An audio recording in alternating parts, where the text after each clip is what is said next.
After playing a significant role earlier in the season, why is rookie Jordan Hawkins not getting minutes? And different question, should he be getting minutes right now? I'll explain what's going on in today's episode of Locked On Pelicans. Let's go.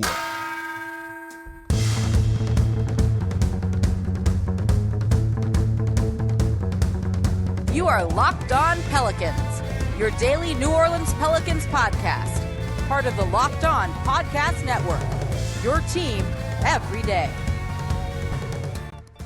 Welcome to another edition of Locked On Pelicans, the daily podcast covering your favorite team, the New Orleans Pelicans and NBA, part of the Locked On Podcast Network, your team every day, available wherever you get your podcasts and available on YouTube. I'm your host, Pelicans Insider, credential member of the media, Jake Madison, at NOLA Jake on Twitter. Here with y'all on this Friday, final show of the week for Locked On Pelicans. It's been a fun week. We've had a lot to cover.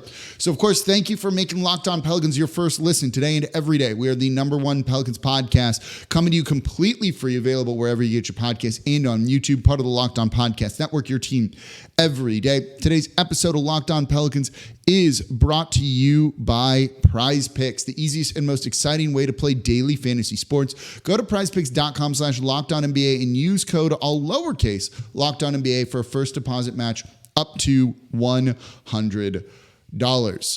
You want to support the channel, become an everydayer, listen Monday through Friday.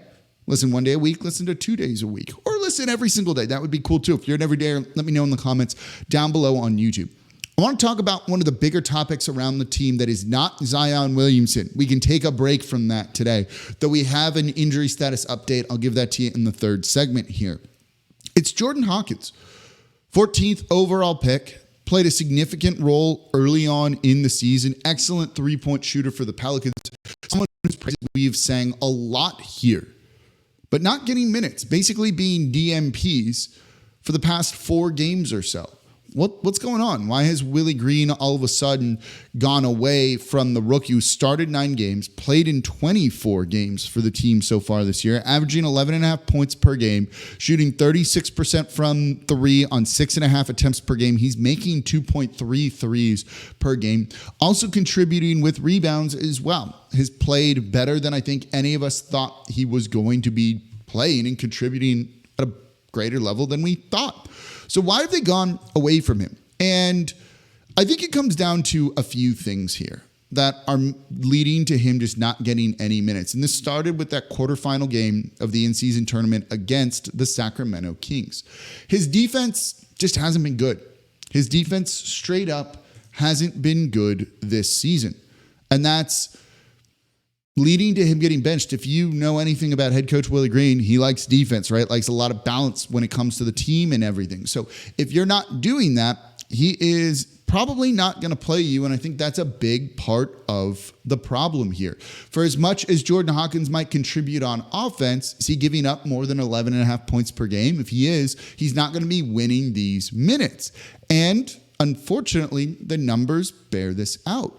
Per Cleaning the Glass, when you look at the offensive rating for the team with him on the court versus with him basically off the court, and the differential here, it's not great. You know, he per 100 possessions has a negative net rating of, where'd the number just go? 12.3. Of guys that get significant minutes on the team, he's second worst. The only one worse is Larry Nance Jr. So they're just straight up worse when he is on the court than when he's off. And that's certainly not going to get it done. He's, to put it simply, just not winning the minutes. You need that if you're going to be on a team that's competing for a playoff spot. So the defense hasn't been good. The offense has been okay. You know, I don't think he is a game-changing offensive player yet. I think he will be in his career. But 36% from 3 is good. It's certainly not amazing. Matt Ryan was shooting 47%. Trey Murphy is shooting 43%. Najee Marshall has been good shooting the ball this year on limited attempts, 42%, right? Even Jose is over 40. CJ is at 40%. Jonas Valanciunas is at 37%. Hawkins is at 36. Again, more volume, so more opportunities to miss. So 36 in high volume is actually very useful, but it puts it in a little bit of context for you. You know, with Trey Murphy coming back, I think that meant that minutes were going to go away from guys like Jordan Hawkins and Matt Ryan, even if he was healthy. You add in that Najee's shooting well, and it kind of leaves out Jordan Hawkins a little bit. We can get into the weeds with some of the lineups, and I have the stats here. When you look at like the two most used lineups for the Pelicans with Jordan Hawkins in them, they're all better on paper if you put Trey Murphy in, right? The first one is that kind of shooters lineup with CJ McCollum. CJ, Matt Ryan, Jordan Hawkins, Herb Jones, Jonas Valanciunas. Well, if you take Hawkins out and put Trey Murphy in there, that sounds like it's going to be a better lineup. Maybe you could take Matt Ryan out for Jordan Hawkins, but there's better size there, I think. And that's important too to keep in mind. So Trey makes that lineup better. If you look at another lineup here, it's Dyson Daniels, Jordan Hawkins, Brandon Ingram, Zion Williamson, and Jonas Valanciunas. Wouldn't it make more sense to put Trey Murphy in for Jordan Hawkins there? That's the lineup we kind of really want to, like one of the lineups we want to see. Take CJ and put him in there for Dyson Daniels. So when you look at like the most frequently used lineups, and those are the frequently most used two positive lineups for him, it just seems better with other players. And I think that means that, Trey's going to get more minutes. He's going to get near starters minutes when he's fully healthy. I think right now Willie Green just trusts Dyson Daniels a little bit more defensively. Certainly, he's a good defensive player. He's not a good offensive player, but he's a good defensive player. And you need that sort of balance of offense and defense. So with Trey coming back and being able to shoulder a lot of that offensive load, with Naji Marshall going out and playing well, or at least shooting the ball well, I think it just leaves very little room for Jordan Hawkins in the moment. And when you look at it in the context of this team's trying to win games, and we're going to get into this a little bit more in the next segment, because is this a problem that he's not playing? Should Willie Green be playing him, right? Or is Willie Green reverting to bad habits? I want to look at that in the next segment here. With this team trying to win, do you want to rely on a rookie, or are you just going to rely on like your guys that know how to get it done, who have proven it a little bit? And I think that's what Willie Green is doing right now. Is that a good or bad thing? That's what I want to look at coming up here next in today's episode of Locked On Pelicans. Right now, though, I'm excited to tell you about Dave, because finances can be intimidating, and that's why you need Dave. Dave can make managing your money so much easier with an interest-free cash advance, fee-free goal tracking, and easy ways to find a side hustle to make more money. Dave is the banking app that's leveling the financial playing field. So when you download Dave, you could get up to $500 in 5 minutes or less. No credit check, no late fees. It's part of Dave's extra cash account. Advance the money you need with no interest, then settle up later, whether it's groceries, filling up your gas tank, getting your car repaired. You can catch up and get it without waiting for your next paycheck, and you even build your credit up when you settle on time. So millions of people have already downloaded the Dave app to make their finances easier. So if you're in a pinch, get the help you need by downloading Dave. Download Dave today at dave.com/lockedonnba. That's Dave, DAVE.com/lockedonnba. Could get up to $500 in 5 minutes or less. No credit check, no late fees. Download the Dave app now or go to dave.com/lockedonnba. For terms and conditions, go to dave.com/legal. Eligibility criteria and instant transfer fees apply. Banking services provided by Evolve, member FDIC. And thank you for making Locked On Pelicans your first listen today and every day. We are here Monday through Friday, the Number One Pelicans podcast, breaking down everything you want to know about this team. Become an everydayer. We are part of the Locked On Podcast Network, your team every day. After all, listen Monday through Friday, support the channel that way, and by telling your friends about the show. So let's continue to talk about Jordan Hawkins not getting minutes. We kind of explained why and maybe where head coach Willie Green is coming from when it comes to all of this. So it's easy to fault Willie Green and be like, hey man, you're reverting to some bad habits, right? He has guys he just likes for whatever reason, and he sticks with them. Remember the Garrett Temple season? 2 seasons? Tony freaking Snell playing in the play-in tournament? There are times when Willie Green looks like he can be very stubborn, whether it's these journeyman role players that remind him of himself, because that's what he was, or whatever. He sometimes just tends to rely on these guys, right? He didn't play Trey Murphy nearly as much as he should Trey's rookie year. Instead, choosing to play Garrett Temple, Tony Snell over him. Is that the way to go? Clearly, look what Trey has become. Could more minutes his rookie year have been useful, right? That's the question that you're probably asking. And I think that's a valid one to at least throw out there and question. But I'm going to be honest with y'all right now. I don't think Willie Green is wrong for not playing Jordan Hawkins. This team is trying to compete. They are, as of today, what was the number? They're 9th in the Western Conference at 14-10. The Western Conference is brutally tough, y'all. The Golden State Warriors are on the outside looking in right now. Phoenix is 13-10, 2 games over 500, and they're the 10th spot, right? Like, this is competitive, as the best way to put it. There's no dominant team in the Western Conference. You really only have 2 teams that aren't totally trying to compete, Portland and the San Antonio Spurs, and maybe Utah. But Memphis is going to get Ja Morant back. They're going to try and rocket up the standings here. So with every game really mattering, development tends to fall by the wayside. It's on the back burner for just simply winning. One of the stats that I've started to come around more on, and we're not going to do a deep dive on this right now, is individual plus minus in the box score. And it was really, when I started thinking about this more, and I had a talk with someone, and they kind of explained how they use it. Because I've long said to y'all, like, don't look at individual plus minus in the box score and be like, look at how good this player was or this player was bad. There's context around it. And I do think lineup box scores for like a 5-man unit in terms of plus minus is actually more valuable to look at. That said, look, your goal is to win games, and you do that by scoring more points than your opponent. And plus minus, even on an individual level, is telling you who's out there and they're winning their minutes and doing something. Maybe they're being carried by an entire other lineup. That can happen. But they're doing something right, it feels like, for them to kind of have that. And when you look at the numbers with Jordan Hawkins, right, his net rating being a minus 12.3, that's bad. There's only 3 players who play significant minutes for the Pelicans that are negative. CJ is one of them, and it's just barely at negative 0.6. Then it jumps to Jordan Hawkins being negative 12.3 and Larry Nance Jr. being negative 16.3.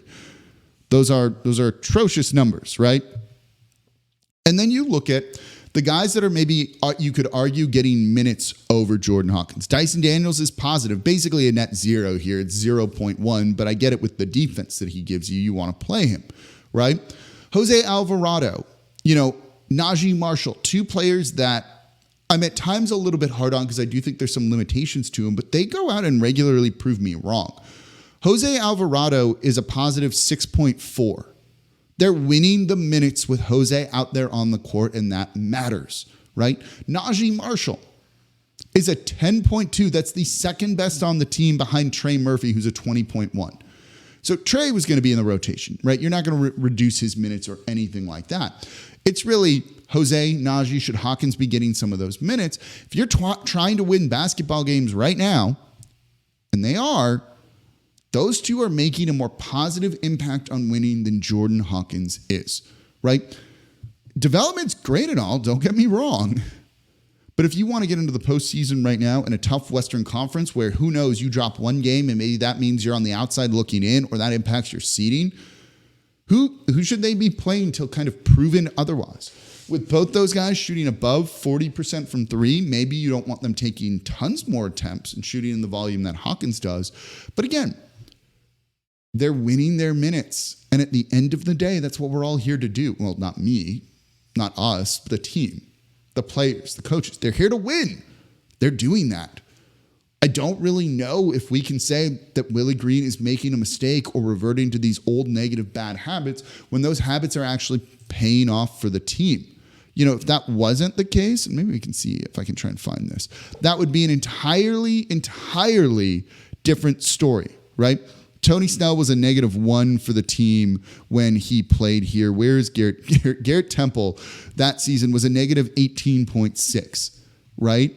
Those are the numbers that we're looking at here. You shouldn't have been playing those guys over others. But now, when you're looking at it in comparison and the guys that are playing over Jordan Hawkins are winning their minutes, they're doing well, I can't say that that's a negative thing. I think Willie Green has this right. If these guys, Najee Marshall, Jose Alvarado, others weren't winning their minutes, I would say, yeah, you need to be playing Jordan Hawkins. But the defense hasn't been there for him. The shooting hasn't been elite. It's been good and impressive for a rookie, and I like that he has court gravity already, and you can see that he's on the scouting report for these teams that play him as they glue a guy to him.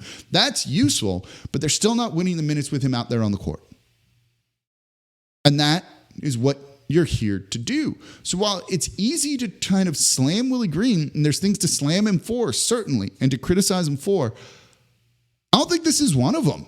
I think he's got the right read on the team. And look, in the 4 games since Jordan Hawkins has been out of the rotation, the Pelicans are 3-1. The one loss being to the Los Angeles Lakers in embarrassing fashion when everybody played terribly, right? Other than that, it's just been good wins. To be perfectly honest with you, they handled their business even with a quiet game, not a bad game, from Zion Williamson over the Sacramento Kings, winning by 10. They beat Minnesota 121-107. That's a good victory. And then you just smashed the Washington Wizards. If you win this game against the Charlotte Hornets on Friday and then the Sunday game against the San Antonio Spurs, we'd be looking at this team being 5-1 since Hawkins has been out of the rotation. You don't mess with that necessarily, right? When you look at this team right now, I'm not like, as I said with some of the starters before, when it was Dyson and Herb in the starting lineup, being like it's smoke and mirrors. Here, this has looked good. This has looked very good to me, and you're seeing them really start to click. That's why I thought the stuff was kind of overblown and just too reactionary after that loss to the Lakers, particularly around Zion Williamson. They're winning the minutes. They're doing well. That's the biggest thing here. So I can't fault Willie Green for not playing him. Development's good, but you know what? Throwing him for 5 minutes in a game here and there as a shooter who needs reps and volume, not going to do a whole lot, right? You can't just usually find less than that, right? You need a guy like this probably to get 2 runs of 7 minutes, like 14 minutes or so, to kind of get into the flow of the game and do his thing. I don't know if you have that for him right now. 5 minutes here and there isn't going to do anything for him. Not bad, certainly, but I don't think it's going to make the impact on his growth as a player that you really think it will. And if you value the defense from Dyson Daniels, things like that more, then yeah, that's probably what I think this team should be doing. So we'll see. We'll see how that changes, if it changes at all. And look, there will be injuries. Hawkins will get his opportunity.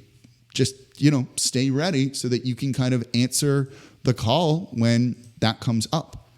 So coming up next, one guy who probably got a call he didn't like is Kira Lewis Jr. being sent down to the G League. We'll also have an update on Zion Williamson's injury status for this game against Charlotte. Let's break that all down coming up here next in today's episode of Locked On Pelicans. Right now, though, I'm excited to tell you about PrizePicks because PrizePicks is daily fantasy made easy. And it's also the largest daily fantasy sports platform in North America. It also just makes everything so much more exciting. And the best part is it's just you against the numbers. Instead of battling thousands of other players, including pros, sharks, you pick more or less than the projection on 2 to 6 players, and then you watch the winnings roll in. And with basketball season and football season underway, you can get a combo projection going on here. You can take Zion Williamson and Travis Kelce at a 10.5 combo of 3-pointers made and receptions. And they also have a reboot policy, so your entries stay in play even if one of your players gets injured. Football and basketball games, if a player exits in the first half, doesn't return in the second, players rebooted. PrizePicks is the only daily fantasy sports platform with an injury insurance policy. It's just super easy to do. You have a lot of sports knowledge. Go put it to your advantage. So go to prizepicks.com/LockedOnNBA and use code LockedOnNBA for a first deposit match up to $100.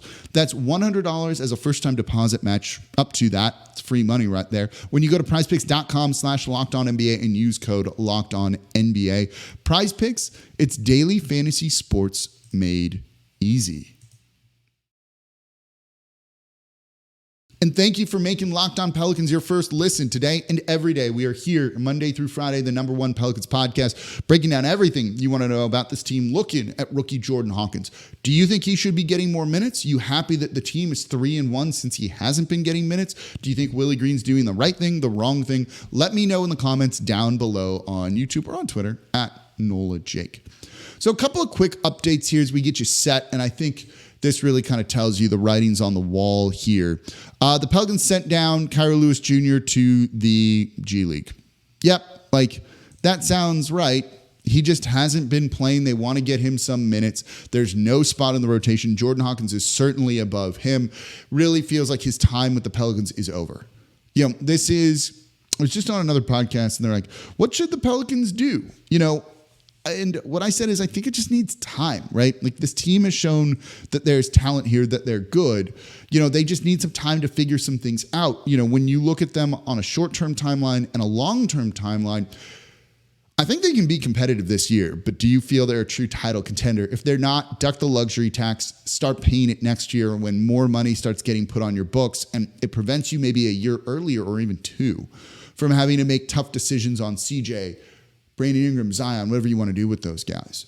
Try and duck it this year. The way you're going to need to do that is by dumping Kira Lewis Jr. I think Jonas Valanciunas should not be traded at this point unless you have a significant offensive upgrade with him. And I don't think that guy just truly exists and is out there. So I think when you look at it, if you're trying to save money, the one way that you're going to be able to do that, the one way you can only do that, I guess, is by trading Kira Lewis Jr. And it's going to likely mean attaching a first-round pick to his contract to do that. Second-round picks are usually used in salary dumps. The problem is the Pelicans used 4 to get rid of Devontae Graham. That was a problem. Cost-cutting move there. They paid for it. They don't really have tons of seconds to use right now, so you need to kind of treat those a little bit more valuable than you would otherwise. So I think they're going to need to eventually put a first-round pick with him, get that guy, to get him off the books almost as a pure salary dump, not bring salary back. So around $3 million, I haven't done the calculations just yet, over the luxury tax. I don't think you need to start it ticking for this team if that's going to just limit you in the future and what you're capable of doing. I don't think this is a team that's going to look to make a significant upgrade at the trade deadline. I think they're going to look to see what they have, probably extend Valanciunas or give him a new contract this offseason and kind of go from there with everything. But they're using him well. One area you'd like to see them upgrade, but given the salary crunch, will you be able to do that, is at that backup 5 spot, because we just talked about some of the numbers, right? The eye test has said Larry Nance Jr. has not been good this year. The numbers really, really back that up, that he is not good this season. Negative 16.3 is rough. So, maybe you could look to move on from him, though you just gave him the extension. That maybe makes things a little bit tougher. So that can be kind of difficult, but yeah, it's likely Kira Lewis Jr. If he's going down to the G League, right? That tells you all about kind of how they view him and his talent and what they think he's going to contribute, or in this case, lack of contributing, for really disappointing. Looking back on that one, there were other guys I liked in that draft, but the Pelicans were very, very high on him, really zeroed in on him from the start. He was one of the younger players in that draft. He's one of the fastest players in the league. I'd still be willing to bet. But you look at some of the picks after him, Tyrese Maxey, right? The guy who I was high on, Saddiq Bey, has found a nice role. All those guys would look great on the Pelicans, Maxey especially. Didn't end up happening. I'm trying to remember who else was taken in that draft. Was Cole Anthony in that draft too? He's on the Orlando Magic, and he's not been amazing, but he's been very good for them too. So you look at kind of that miss in the 2020 draft. Here we go. Let's see. That doesn't look great. Cole Anthony went 15. Alexei Pokusevsky went 17. That would look good, right? Saddiq Bey, 19. Tyrese Maxey at 21. Emmanuel Quickley, who's on the Knicks and has been great for him. He went 25th overall. Jaden McDaniels, 28th. He's one of the better defenders in the league. Desmond Bane was 30th. Couple of picks there after that just make that one look like a complete whiff. Now, the middle of that lottery wasn't great either, right? Killian Hayes hasn't turned out how we thought. Obi Toppin hasn't. Denny Avija hasn't either. Jalen Smith hasn't either. But still, that does look kind of bad for the Pelicans. That first-round pick, really highly touted. Injuries did him no good, but I didn't think he was turning the corner before that. Just kind of disappointing that it definitely feels like his time here with the Pelicans is ending. So on Zion Williamson, he is officially listed as questionable for tonight's game against the Charlotte Hornets. By the way, I will be at Mid-City Yacht Club with the Pels 12 Ugly Christmas Sweater Party. Come hang out, watch the Pelicans game if you're going to be there. Come say hi if you want. I'm happy to chat Pelicans, all sorts of hoops with you. It's a lot of fun getting together with that group. So I'll be at Mid-City Yacht Club for the game, 6 p.m. tonight, Friday, depending on when you're listening to the show. He's listed as questionable. I'm not sure if he'll play. I'd really say it's 50-50. He's fine. If they think they can win this game without playing him, rest him. I would say, though, given this Pelicans team and the lack of energy they come out with, he should play. He should play. Charlotte's not good, but there is some talent there still. You know, they're 7-15. There's a lot of things going wrong, but they're capable of beating teams, and you don't want to lose this game here when you could really use like the forward momentum and everything. It might also depend on who's playing for them, but no LaMelo Ball there, certainly, right? PJ Washington is listed as day-to-day for them too. There's a couple of players that just haven't been doing nearly as much. We'll see if Mark Williams plays for them as well. Those are all key contributors. But look, Scary Terry Rozier can still play. Miles Bridges can play. Gordon Hayward can play. Brandon Miller is a rookie who wants to kind of stake his spot out in the NBA. So they got some hungry guys. You don't want to risk losing this game. So if Zion can play, they should play him. He most certainly, you would imagine, will play against the San Antonio Spurs. I can't wait to see on Sunday. Hopefully they both play. Him going up against Victor Wembanyama with the Pelicans, hopefully being able to get 2 wins here, going 3-0 on this road trip before coming home for what's going to be a little bit tougher but still very winnable schedule. So that's going to do it for this episode of Locked On Pelicans, this week of Locked On Pelicans, part of the Locked On Podcast Network, your team every day. Please subscribe wherever you get your podcast. Tell a friend about the show as well. Become an everydayer. Listen Monday through Friday. And as always, I'm your host, Jake Madison, at NOLA Jake on Twitter. Do you like the new little breaks videos, the transitions going and everything? Upgrading the show, always here for you. And I'm going to be back with y'all on Monday to recap the weekend, 2 games.